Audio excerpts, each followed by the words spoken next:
Hi, I'm back. Figured I'll just go live tonight instead of just uploading and what have Hey, you. I'm back. Figure I'll just go live. There I am on the other side. Okay, so hmm, actually, I think I'll just. Sorry, sometimes I'd rather just not stare at the Google homepage. So, so yeah. So I just kind of wanted to bring a few things together, kind of pull together some recent events and some of the more not so recent, but very, very still fresh in our minds events that have been going on. So I guess right now the big thing is Alex Jones and the whole Infowars getting plucked from many multiple spheres across the internet. So that takes me in just actually three directions. So just starting with the whole Trump and Russia connection, it seems really interesting that there's that whole Trump Putin summit and that entire like coordinated media, fever pitch, crank it up from 0 to 11 gajillion.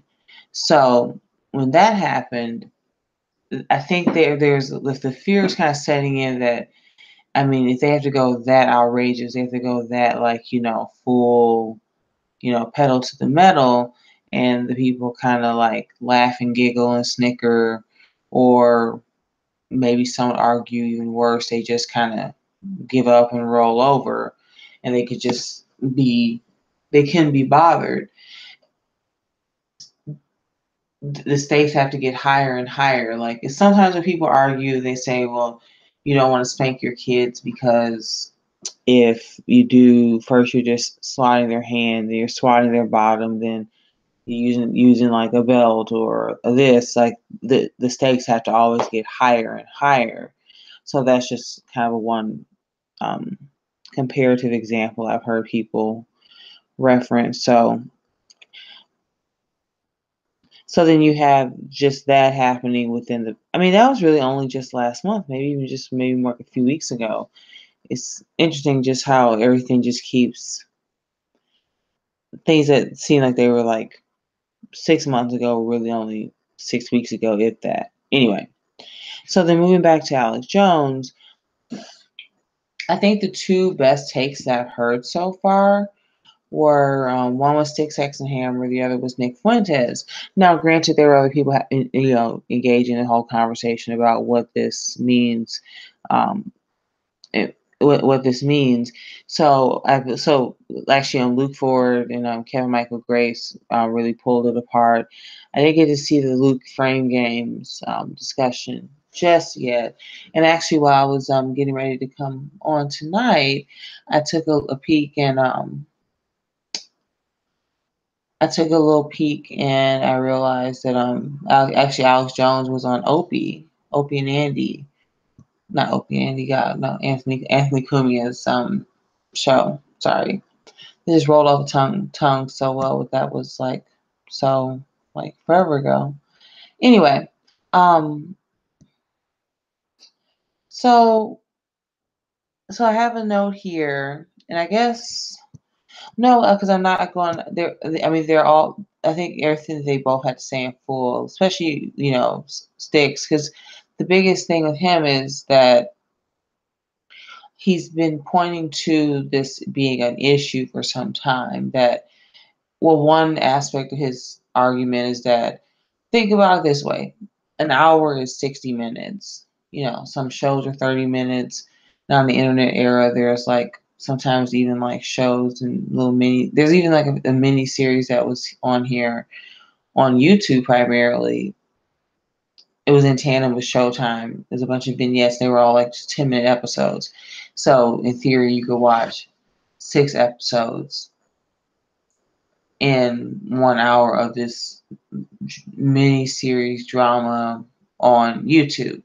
So if you're everybody's competing for eyeballs now.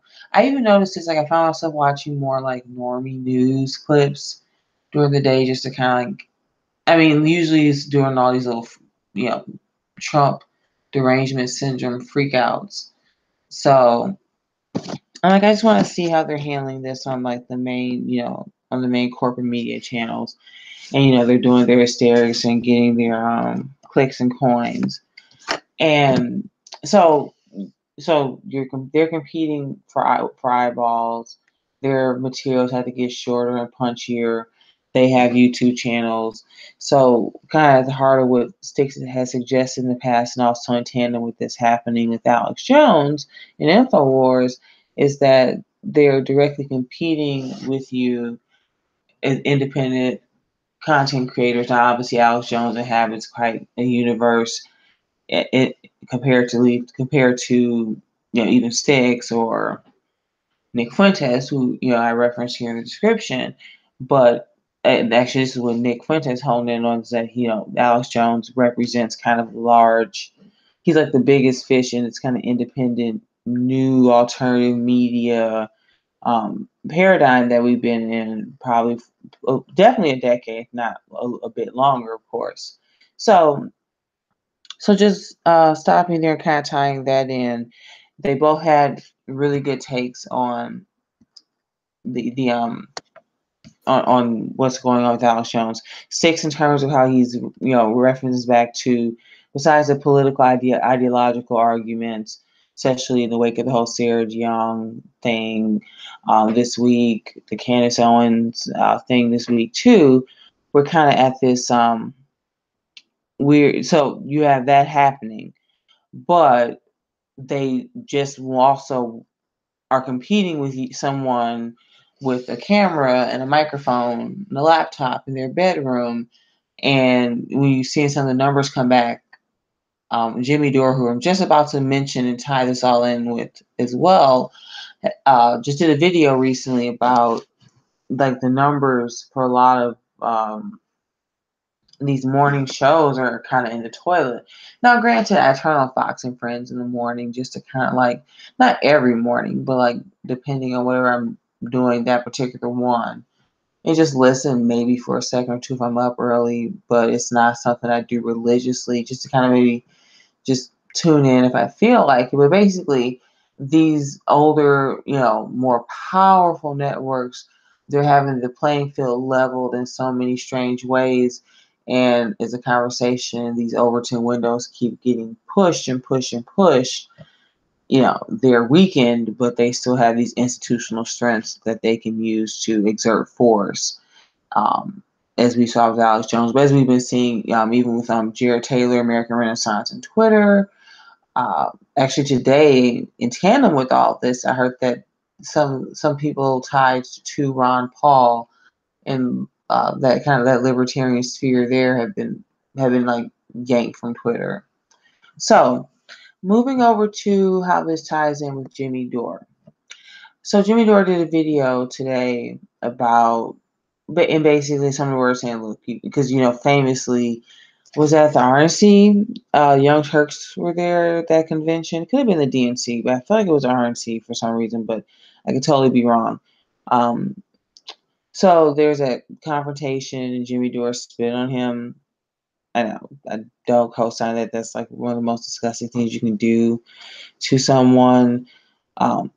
But he came to the defense of Alex Jones's First Amendment right to say what he, to speak freely, and just likened to the fact that he and the company around him have complained that they've been getting, pushback and what have you from the larger media platforms and the more, the corporate dim neo-libs that are in the same boat as the neocons. So basically, in a way, there's this kind of underlying feeling and belief that you could definitely argue is true, that if you don't all hang together on this, you're going to hang separately. And I would say Styx is pretty empathetic and very passionate about, because he is almost someone, in that same almost, kind of like, universe of like Alex Jones, large following, large platform that they command on on YouTube, and that they can just yank and pull. Like, I mean, yeah, there are some alternative sources, your Gabs, your BitChutes, your Minds that are like posing a formidable, size of competition, but a big part of it is these other ones had, like, okay, there was a great take. I can't really go back and fish it out, but it was on Fashion Nation. It was the pendulums to machetes. It's here on YouTube on Fashion Nation's channel, and I think it was Jesse. It was like a kind of a mashup special episode where the Showa guys came over, and so they were so one thing that had come up was, I think he said something to the effect of, "So you're asking us to go back and recreate, like, the infrastructure, the innovations of the past decade that revolutionized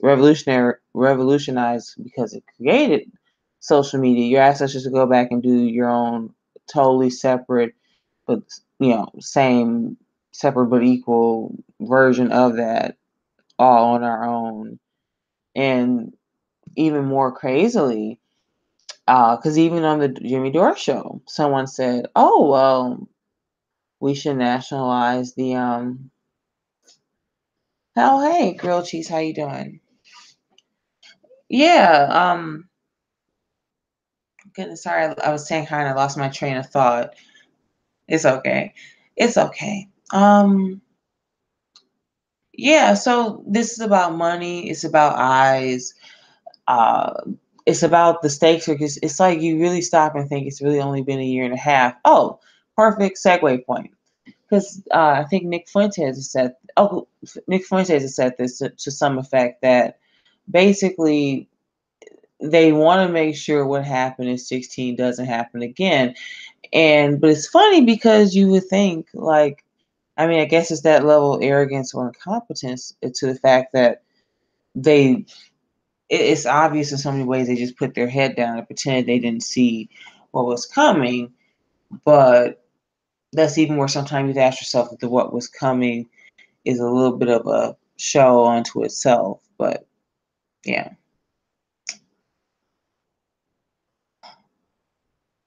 What was on Rams? On Ramsey Hall? Um, like on his like a actual video, or was it Happy Homelands?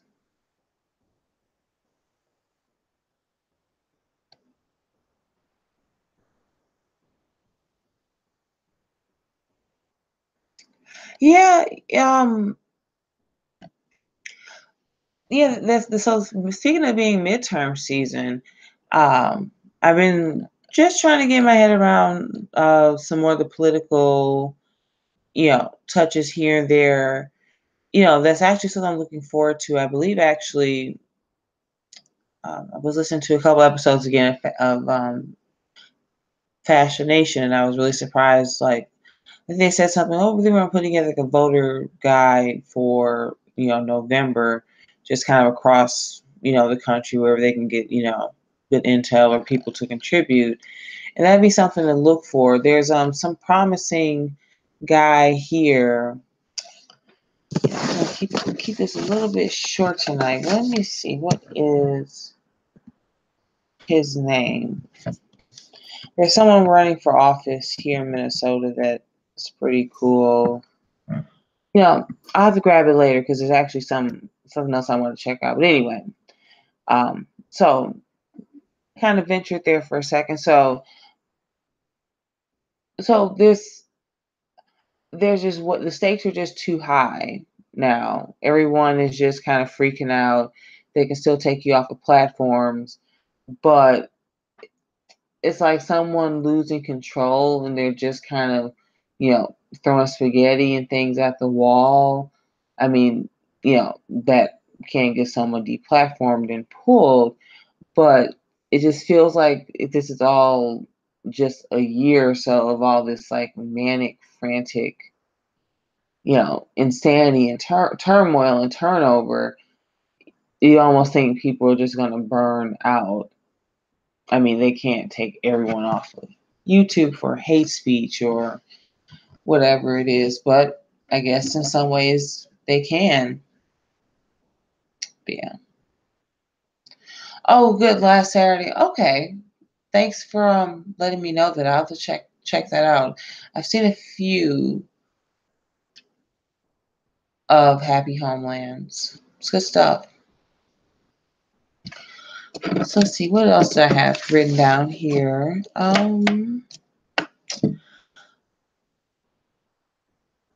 Yeah, so those are just the best takes on that. So I guess what I can just kind of move to is what's to come. Well, again, turning back to Nick Fuentes' take on this. There's a now, how this is his take, and this is actually something I thought about for some time. This just adds another extra perspective to it. So he said basically, in the end, they'll just be CRTV, Daily Wire, or Daily Wire, CRTV. And he said something else. Basically, like, these kind of like, funny, political, like kind of internet kind of companies that have kind of popped up, over time. And, Daily Wire obviously is Ben Shapiro's little corner over there. So this isn't a thought that I've always wanted to kind of expand on, and I'll try not to weave too much with this. So basically, the right so my argument, as much as they really didn't fight any culture wars over the past, you can say 30 years, maybe. Oh, it was definitely in play before Reagan, for sure. But I think by the time, Ronaldus Maximus is there and becomes this thing onto himself, you kind of get left with this right wing Republican, GOP leaning groups that just become very disengaged from the culture. And so as we see in all these like, horror shows that we're living in now with the censorship and the outing someone as a racist, burning people on these kind of like proverbial digital stakes, if you will. People have just gotten very tired of it. So if the right never fought these things, and there's so much that's needed, but one of the big problems is I think actually maybe that was Luke Ford or Kevin Michael Grace. Some of the passings mentioned, I think it was Kevin Michael Grace actually, who said there's this compensation for the fact that their audiences are so old, in the kind of marketing, demographic mumbo jumbo type of way. Not trying to age shame anybody, but so I think the alt light, or just the general new right, or whatever you want to kind of call the more really accessible people, either from being a part of some type of like internet podcast streaming output, or punchy articles, or a kind of Milo type that inhabit this kind of funky cultural commentary space. Uh, Basically, so whether if some of it is by intention or by design, some of these people being plucked and positioned for certain reasons. Like for instance, I just did a few videos ago was the Candace Owens Diamond and Silk thing. Is it good for Black women or not? So a part of me wanted to touch on that in tandem with this, because basically, I think either by chance, well, I think it's probably more by chance, because we know how tone deaf and just ineffectual the GOP is as a whole, or has been for so long, and just the kind of the general right, capital R, as one would define it, have just been really tone deaf and kind of like, flat footed about, you know, being a part of the culture and society, and not letting a subset of the cool culture just completely steamroll you into nothing. So all these kind of new alternatives for the right, well, some of it is probably very demographically, pushed and focused, because the people who are now maybe 30 or 40, I would say anywhere from like a solid Xer all the way down through the millennials, you know, people and groups are positioning themselves to be there as they transition, into a social media culture. More of our news is in the things that we engage with are online. You need media reflective of that. So I think that's a big reason why this is all just so urgent, and the censoring and the deplatforming and media just across the map, old and new.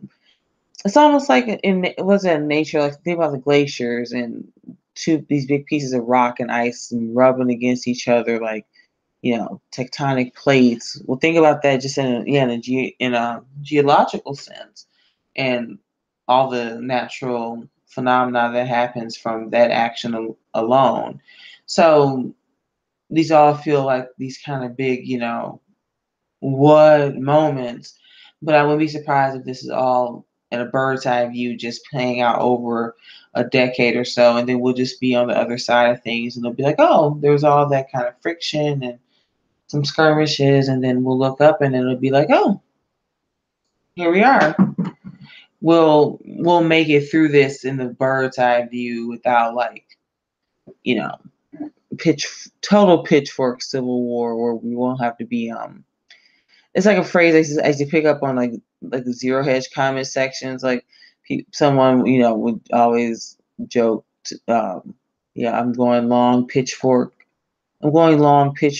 and we say pitchforks and torches, something like that. Like, that's where, well, that is where too many things end. It doesn't have to be that way for us, but you know I guess history lends itself to suggesting that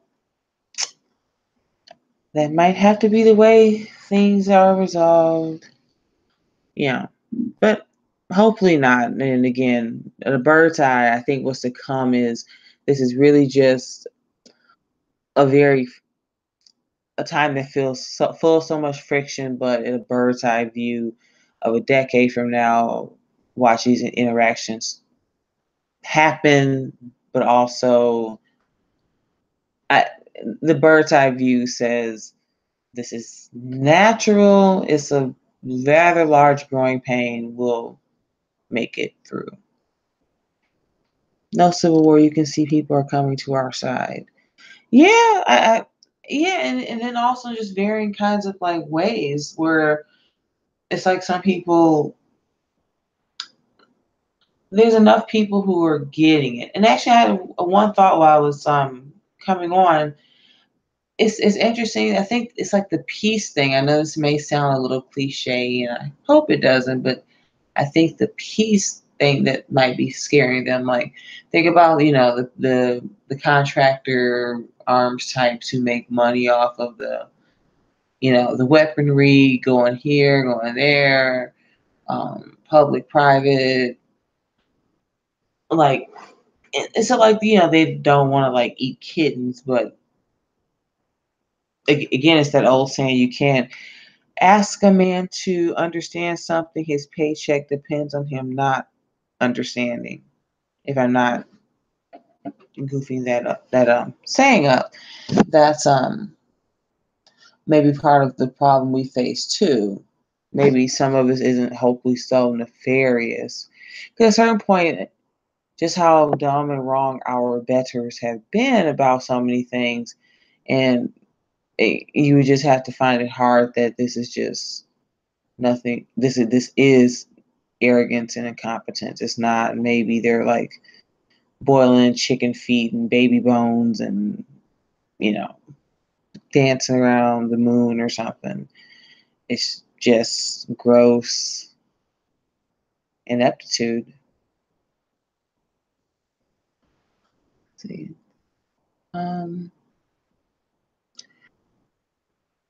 Yep, Jared Taylor and race realism is becoming okay to talk about. You've all types of people listen to him. Can you imagine 5 years ago I mentioned Jared Taylor asked you to listen to his open? I know that is amazingly true. And I guess this is something that I'll have to cover sooner than later. It's a segment I'm thinking about doing. I just have to be convinced that it's worthwhile.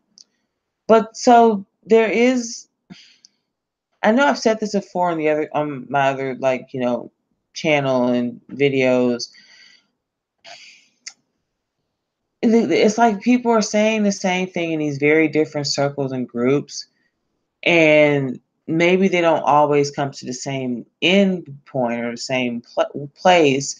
They're starting in different places, they're going to end in different places, but along the middle, you're seeing conversations amongst Black people that don't sound any different than anything that you would hear Jared Taylor say in particular, or hear the race realist point of view not be reflected in the discussion that is happening, or that will be happening between Black people, or especially as other types of non-white, particularly immigrant groups have been arriving and have arrived.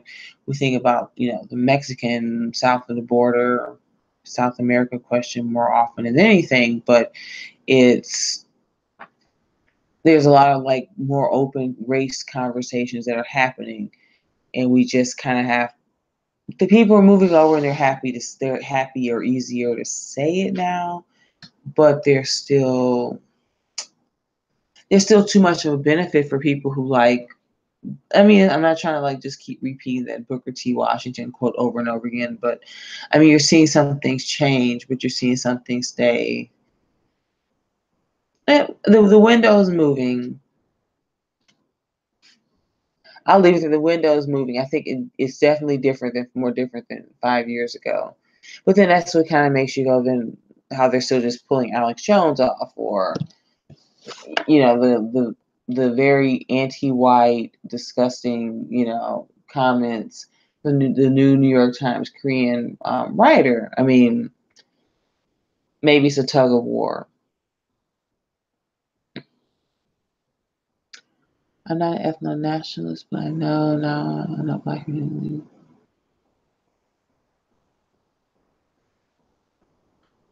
Yeah, and the interconnectedness of this all. You see more people paying attention to the Europe question, and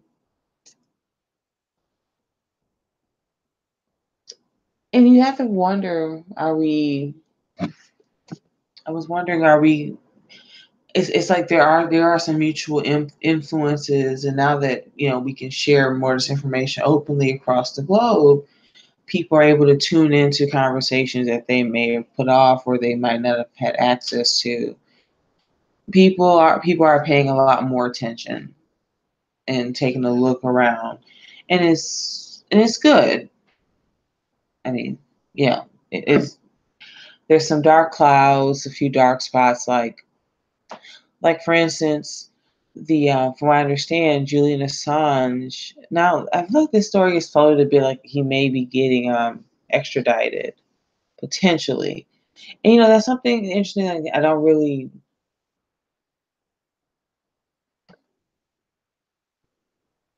I would like to hear a good take on what's the best case and worst case scenario for him long term, considering everything, Bradley Manning's out, Snowden lives abroad. We know relatively how he's doing and what's going on with him. Particularly, Glenn Greenwald and him are very close and still do a lot of talking and staying in touch. But anyway, that's something I'd be interested to know as far as Assange goes.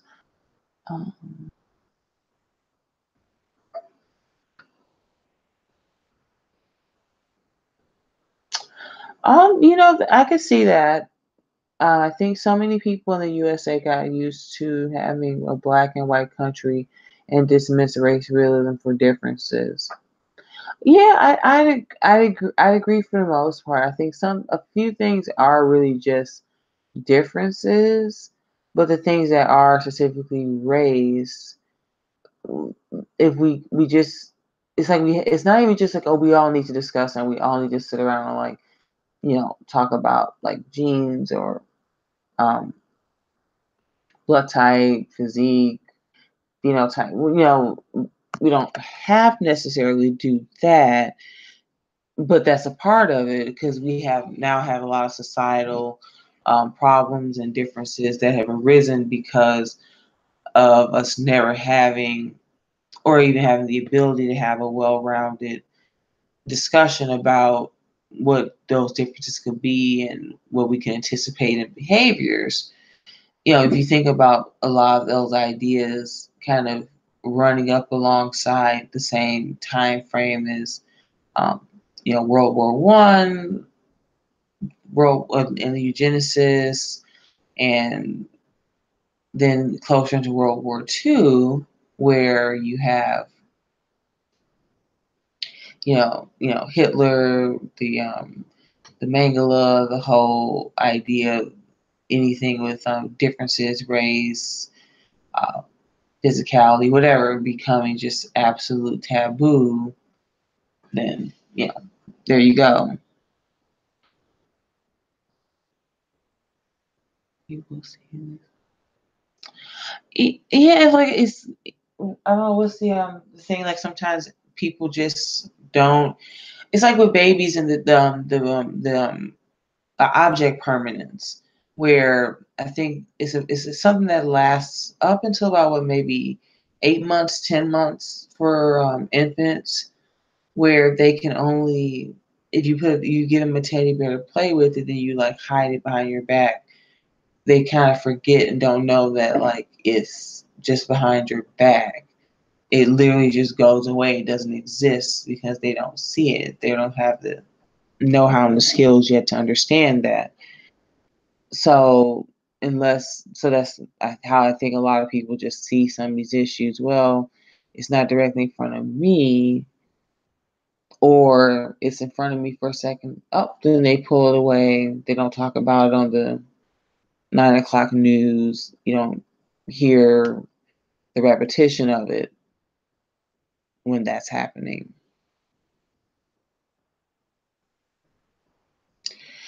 Yeah, the immigration question is really.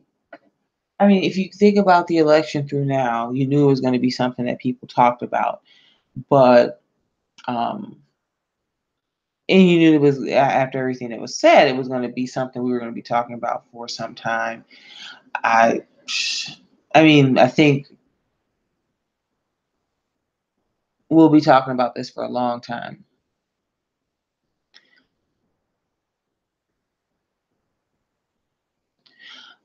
Yeah, no, I get what you're saying. Like there's a verbosenness, and it's like things are opening up more to have these discussions. But the funny thing is, it's like I don't know who I was just listening to. They said basically the problem is though that there's so much focus on illegal, MS-13, um, and even like that element of, let's just pick those two. But we then it's almost like this quasi bait and switch to where they're then telling you, but the HB1s and the people come and do professional technical work, that's all fine and dandy. It's almost, see, in a weird way, they're always talking about Trump and the A/B testing method. I don't know if it was Scott Adams who presented this first or whomever. It seems something up his alley, but basically the idea of well, it's the actual concept, A/B testing. You just kind of, so that's almost what the illegal versus legal immigration uh, optics and the framing that they use the American people, particularly in both groups. because it's almost like, it's almost like a sheepdog. They're trying to sheepdog you towards where one is okay if they give you an option A and B, and A is really not good for you. You just have to pick B, but B's not that much better. Well, there you go. So yeah, the immigration thing, it's like they want you to see it, and it's so much of like all these discussions, but there's still be this concerted effort on both sides, left, right, to kind of maybe acquiesce on illegal because it disgusts you so much for whatever reason. But then the legal, well, that's just, hunky dory, fine and dandy. And we don't look at some of the problems that that's caused in terms of jobs and wages in America for some time. I mean, maybe like at least the past 20 years, particularly, if not longer.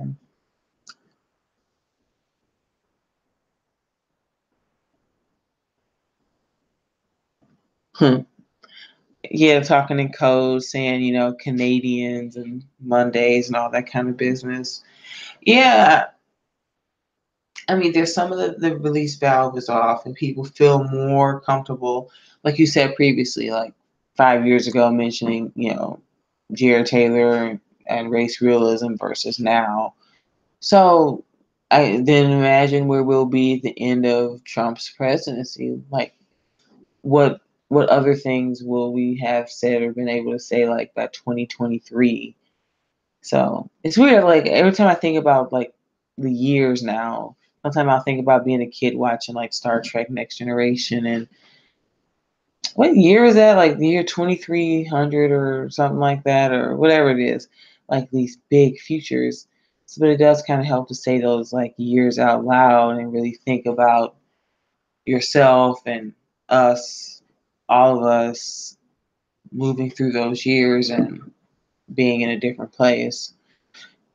The conversation was one way 5 years ago. Here we are now. What does the next 5 years look like? As we, especially at the end of Trump, I think that's going to be something to really ask. So we think the books and the looking back. Well, it's weird. Like people are writing out their books and stuff about it, but it doesn't feel like the way it would have been had maybe Hillary had won. You think there'd be more like, oh my God, how did this happen? What was it? Blah, blah, blah. So the ones being written now, including who is it? Bernstein, Carl Bernstein has a new Fear. Yeah, it's like the first year in the Trump White House. Yeah, yeah. So you have something like that one in the middle. Yeah, I kind of lost my train of thought there, but basically in the future, it's going to be interesting the books that are written later looking back on this period. Again, maybe a little bit more of the good old bird's eye, where if you kind of try to bird's eye out a decade and get an idea of a framework of where you are, where you were, where you're moving to, things are going the way they should. There'll be some more pain, and there'll be definitely a lot more fighting, but yeah.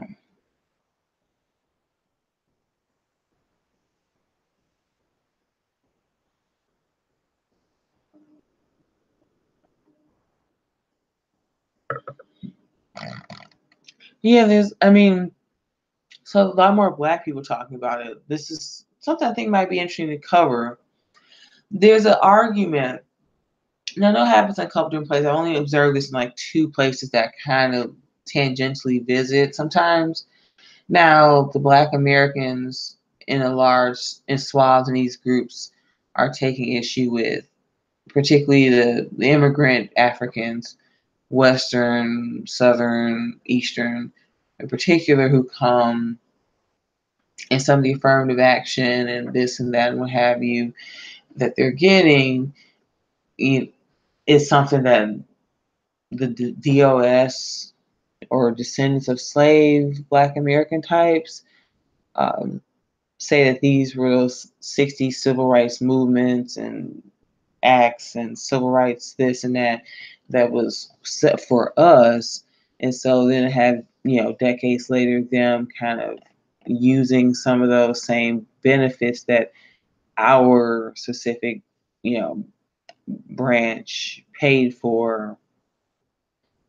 Someone even would call it blood equity. So there's the immigration question then amongst Black people in this particular segment deals specifically with people coming over second, third generation. They're here, but the friction that they like, even the friction you see with some maybe Black DOS Americans and some British Black people, Jamaicans or Caribbeans, what have you. But then the idea of being a Black American and having them come in and come here can be problematic. Problematic because there are some definite cultural divides. Yeah, like if you feel like you're a descendant of Black American slaves, and then your experience here as someone who's been here about 200 or 300 years, perhaps, or so, somewhere in that kind of ballpark, it's different to have people come here from Nigeria or from, Benin or wherever. And, you know, especially if the primary thing that happens or has happened is some Black Americans feel that they've been disrespectful. They've said things that can be hurtful or mean about Black Americans. Now, granted, it definitely cuts the other way, but that's been a part of an emerging argument and why the immigration discussion amongst Black people has a different facets. Because usually, Trump and other people say, "Oh, the job numbers, the cheap Mexican labor displaced the Black labor." I mean, that can be true. That's true to a certain degree in some instances for sure, but that's also another parallel. They usually the stack is, oh, you Black Americans are getting like doused or stepped over for workers from south of the border, and like illegal, basically the implication of it being illegal. So while you're focused so much on that, you're not focused on the fact that maybe some illegal immigrations bring over nurses or doctors or some other maybe white collar Africans or what have you, people basically being able to be imported, or not to be imported, to immigrate quickly and jump in and use those resources. The crazy lady from the Congo, was that like, 4th of July? Yeah, just a little over a month ago. Oh, Chris Cares over Beyond Black and White did a little, I think that was yesterday morning, a little video about that old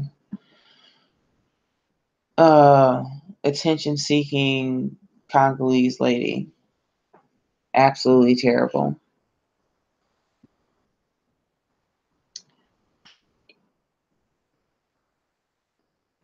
Yeah, like it's so, like I would say the OG people of America are like the Native Americans, particularly the white Anglo-Saxon Protestant type too, were, well, maybe a little bit more towards the middle, but the earlier settlers who came from various parts of mostly northern Western Europe, the people the varying types of whites who got us from the settling, clearing the land stage, all the way through, I would say, the Declaration of Independence, especially. Maybe I go a little further out and say through the end of the Civil War, those stocks were the ones that, to which, so we say Black and white America, yeah, like, and I would add Native Americans, unless you have something different to call them. I'd add them to that too. And a lot of this immigration, especially from non-white peoples from various parts of the world, it was intentional or worked out in such a way because it kept us three groups from having discussions that we needed to have had for like some time, like a long time. Racially, ethnically, differences, like between the three of us. So now we're so far into all the multiculti, the invade the world, invite the world approach that there's not any way to put this back in the toothpaste back in the tube. Um, we're gonna need something new. Go well. We're gonna need even more new going forward.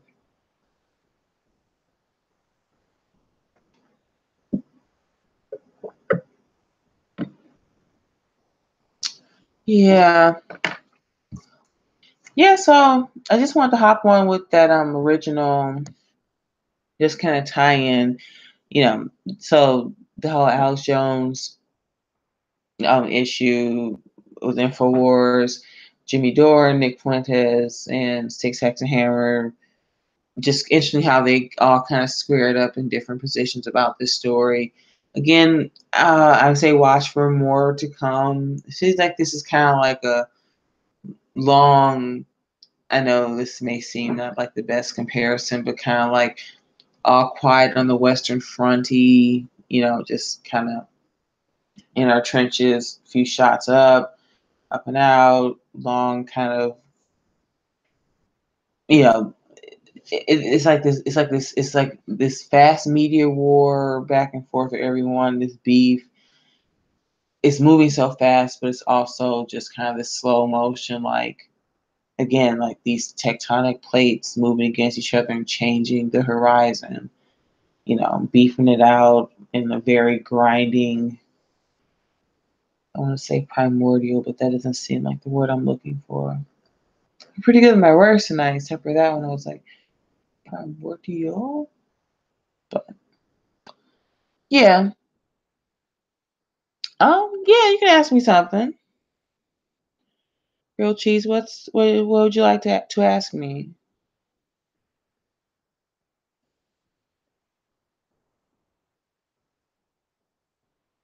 Oh, you almost made me sing the Smiths. It's a great song by the Smiths called Ask.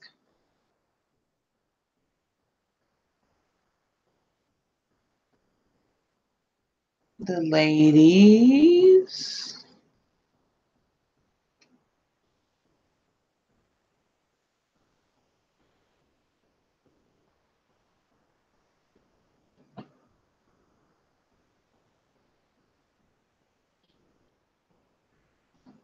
Okay, so you want to ask me about the ladies? Which ladies? Which ladies do you speak of?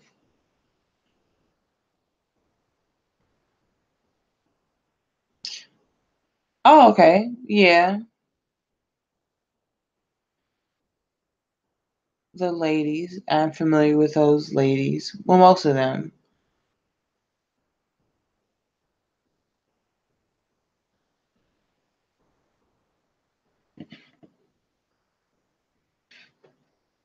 Do you think you get them involved in talking more about this stuff?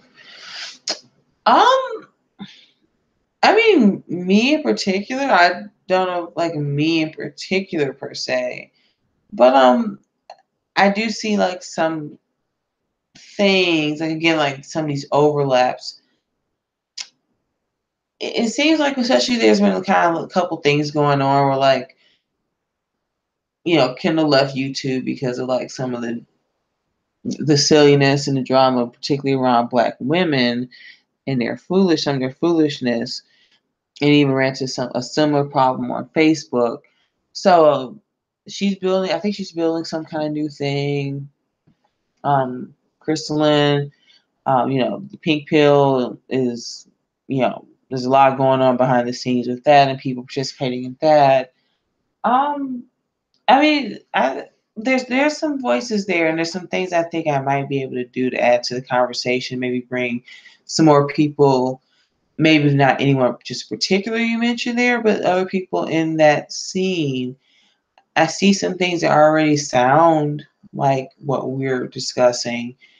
Again, it's just maybe a slightly different perspective, a slightly different vantage point, if you will. But yeah, I've even seen a few people on my channel, and even here on this newer one too, that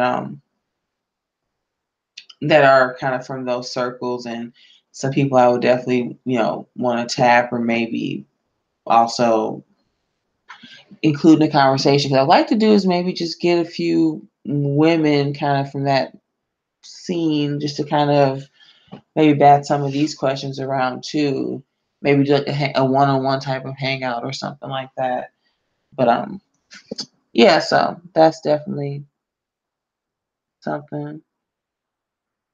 Oh, seems to be a lot like a lady, so focus. Oh, hi, happy merchant. How about not that? This is our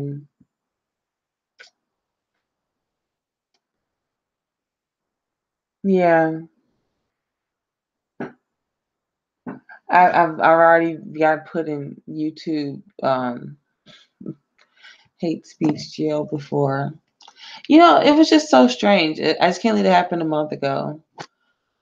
Yeah, hey, what's up?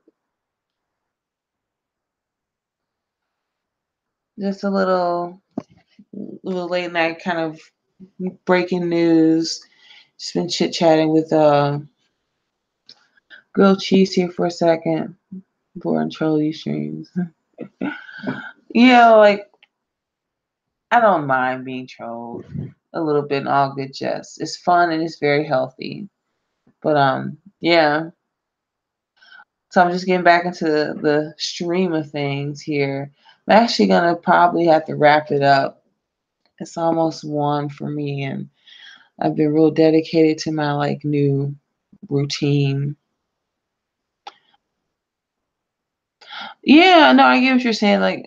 I think what's least, I think we're just still, for me, way I see it is we're in this position point where a lot of the separate groups are getting it and it's getting refined.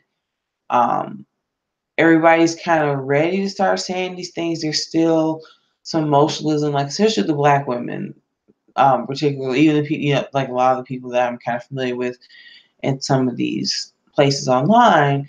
There's a really great turnover happening, but there's still a lot of things that people need to separate. Like for instance, there was this big dark skin, light skin dust up it was maybe 3 months ago now, and it was insane. And it was healthy, it was scary, it was cathartic for a lot of them. But there's still issues like that Black women have to face with other Black women and with themselves that's something that's got to be contended with a little bit more so before there's a formidable force of. It's like people are getting to the conversations about being race realists, but they're still holding on to some of their well, your caveat to, well, it can be like that, but my friend, myself, but I started to sputter on that one. It's a coming, but still some rough edges that need to be smoothed out. Sad. More seeing yeah, more people need to get out of the Black echo chamber. And it's dissolving. It's I see a lot more just different factions and intersectionality of Black thought and people splitting up, but fine.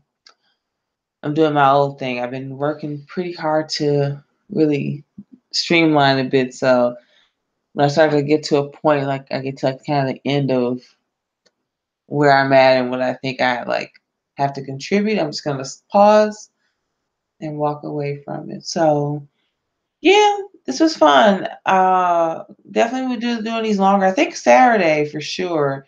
I want to come back and rehone in on that whole Candace Owen, Diamond and Silk, the Black woman on the right, from the general kind of normie Republican conservative, all the way kind of over a little bit further right from there, and just kind of I don't know, just kind of dig into that. There's a Black woman writer that I want to pull up and maybe share a few things with in regards to that discussion. And then the whole Candace Owen Twitter goofiness of her this week, that'd be something to bring up as well. So, yep. Oh, Abita is awesome. It's nice, nice local brewery, especially out of the South. Good stuff. Well, grilled cheese, happy merchant. Sorry to be lame, but yeah, I'm gonna have to hit it. You know, it's funny. I was getting up and getting ready for work this morning, and like Bad was having a stream, and like it was like David and like a few other people I didn't recognize.